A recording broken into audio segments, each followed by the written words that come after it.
जैकबाबाद से अब्दुल बाकी केहर की रिपोर्ट के मुताबिक मीरा अली कौमी इत्तेहाद पाकिस्तान के चेयरमैन मीर अली बख्श मीरा अली ने आज़ाद मीडिया प्रेस क्लब में प्रेस कॉन्फ्रेंस करते हुए कहा कि कराची जमाली कोर्ट में सिंध के नामवर गुलकार समन अली मीरा अली के भांजे बाबर मीरा अली को बेगुनाह बेदर्दी से हमारे कौम के नौजवान बाबर मीरा अली को दहशतगर्दों ने बेदर्दी से कत्ल कर दिया। अफसोस के साथ कहना पड़ता है कि अभी तक उसके कातिल गिरफ्तार नहीं हुए। मैं दर्दमंदाना अपील करता हूं सीएम सिंध से, आईजी सिंध को, वजीर आजम इमरान खान को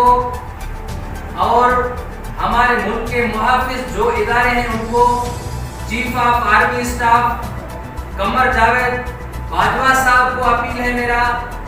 और चीफ जस्टिस ऑफ पाकिस्तान को मेरी ये रिक्वेस्ट है, मेरी ये अपील है कि खुदारा नौजवान बाबर मीरा अली के कातिलों को गिरफ्तार किया जाए और उसके जो मासूम बच्चे हैं उन छोटे मासूम बच्चों को इंसाफ दिया जाए, उस बूढ़े बाप को इंसाफ दिया जाए, उस बूढ़ी माँ को इंसाफ दिया जाए, उसकी बेवा को इंसाफ दिया जाए। ये हमारा कानूनी आईनी हक है। हम अपना हक